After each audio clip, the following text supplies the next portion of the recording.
Hi guys, welcome to wheel.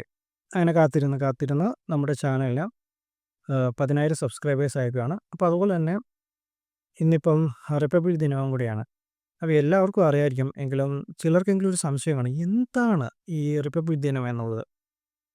ലോകത്ത് നിലനിൽക്കുന്ന ഗവൺമെൻറ്റുകളെ നമുക്ക് വിവിധമായിട്ട് കാറ്റഗറൈസ് ചെയ്യാനായിട്ട് സാധിക്കും. അങ്ങനെ നമുക്ക് എളുപ്പത്തിലുള്ള രണ്ടൊരു ഉദാഹരണം എടുക്കുകയാണെങ്കിൽ നമുക്ക് ഒന്ന് റിപ്പബ്ലിക് എടുക്കാം, രണ്ടാമതായിട്ട് മൊണാർക്ക് എടുക്കാം. മൊണാർക്കിനെ തന്നെ നമ്മൾ പിന്നെയും കാറ്റഗറൈസ് ചെയ്യുന്നുണ്ട്. ആബ്സല്യൂട്ട് മൊണാർക്കി എന്നും അതുപോലെ തന്നെ കോൺസ്റ്റിറ്റ്യൂഷണൽ മൊണാർക്കി എന്നും. ആബ്സല്യൂട്ട് മൊണാർക്കിന് ഏറ്റവും എളുപ്പമുള്ള ഉദാഹരണമാണ് സൗദി, ബ്രൂണെ പോലുള്ള രാജ്യങ്ങൾ. അവിടെ ഒരു ഭരണ തലവൻ കാണും, അത് ഹെറിഡിറ്ററി ആയിരിക്കും, അത് പാരമ്പരാഗതമായിട്ട് പിന്തുടർന്ന് പോരുന്നതായിരിക്കും. അവർക്ക് ആ രാജ്യത്തിൻ്റെ ഭരണത്തിന് മേലിൽ പൂർണ്ണമായിട്ടുള്ള അധികാരമുണ്ടായിരിക്കും. അതിനാണ് ആബ്സല്യൂട്ട് മൊണാർക്ക് എന്ന് പറയുന്നത്. രണ്ടാമതായിട്ടുള്ളതാണ് കോൺസ്റ്റിറ്റ്യൂഷണൽ മൊണാർക്ക്. കോൺസ്റ്റിറ്റ്യൂഷണൽ മൊണാർക്കിന് ഉദാഹരണമാണ് സ്വീഡൻ, അതുപോലെ തന്നെ UK ഒക്കെ പോലുള്ള രാജ്യങ്ങൾ. അവിടെ ഹെറിഡിറ്ററി ആയിട്ട് വരുന്ന രാജവംശങ്ങൾ കാണുമെങ്കിലും അവർ ആ രാജ്യത്തിൻ്റെ സെറമോണിയൽ ഹെഡ് മാത്രമായിരിക്കും. ആ രാജ്യത്തിൻ്റെ ഭരണകാര്യങ്ങൾ ഇതൊക്കെ കൺട്രോൾ ചെയ്യുന്നത് ആ രാജ്യത്തിൻ്റെ ഒരു പാർലമെൻറ്റ്, എലക്റ്റഡ് ആയിട്ടുള്ള റെപ്രസെൻറ്റേറ്റീവ്സ് അത് കൂടാതെ കാണും. അപ്പം ഇതിനെയാണ് നമ്മൾ കോൺസ്റ്റിറ്റ്യൂഷണൽ മൊണാർക്ക് എന്ന് വിളിക്കുന്നത്. അപ്പം മൊണാർക്ക് എന്താണെന്ന് ഞാൻ പറഞ്ഞു. ആ രാജ്യത്തിൻ്റെ തലവൻ എന്ന് പറയുന്നത് ഹെറിഡിറ്ററി ആയിട്ട് വരുന്നൊരു പോസ്റ്റ് ആയിരിക്കും. ഇനി എന്താണ് റിപ്പബ്ലിക്? റിപ്പബ്ലിക് എന്ന് പറയുന്നതിന് നേരെ ഓപ്പോസിറ്റാണ്.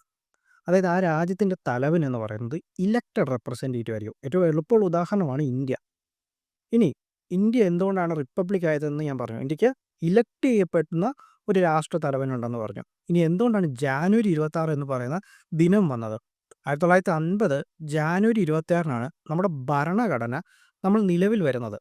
1949 നവംബർ 26-ന് നമ്മുടെ ഭരണഘടന നമ്മൾ അഡോപ്റ്റ് ചെയ്തിരുന്നെങ്കിലും നമ്മുടെ ഭരണഘടന നിലവിൽ വന്നത് 1950 ജാനുവരി 26-ആണ്. അപ്പോൾ ഭരണഘടന നിലവിൽ വന്ന ദിനമാണ് നമ്മുടെ റിപ്പബ്ലിക് ദിനം എന്ന് പറയുന്നത്. ഇനി എന്തുകൊണ്ടാണ് ജാനുവരി 26-ന് നമ്മുടെ ഭരണഘടന നിലവിൽ വന്നത്? 1930 കോൺഗ്രസിൻ്റെ INCയുടെ സെക്ഷൻ നടന്നത് ലാഹോറിലാണ്. ആ ലാഹോർ സെക്ഷനിൽ വെച്ചിട്ടാണ് പൂർണ്ണ സ്വരാജ് പാസ്സാക്കപ്പെടുന്നത്. അതായത് ഇന്ത്യ എന്ന് പറയുന്ന രാജ്യം ഒരു ബ്രിട്ടൻ്റെ ഡൊമിസൈൽ ആയിരിക്കേണ്ട, പകരം നമുക്കൊരു കംപ്ലീറ്റ് ഇൻഡിപെൻഡൻസ് വേണമെന്നാണ് പൂർണ്ണ സ്വരാജ് നമ്മൾ പാസ്സാക്കുന്നത് 1930 ജാനുവരി 26-ന് നടന്ന ലാഹോർ സെക്ഷൻ വെച്ചിട്ടാണ്. അതിനെ പ്രതിദാനം ചെയ്തുകൊണ്ടാണ് 1950 ജാനുവരി 26 എന്ന് പറയുന്ന ദിനം നമ്മുടെ ഭരണഘടന അഡോപ്റ്റ് ചെയ്യാനായിട്ട് നമ്മൾ തിരഞ്ഞെടുത്തത്. അതുകൊണ്ടാണ് ജാനുവരി 26 എന്ന് പറയുന്ന ദിനം വരുന്നത്.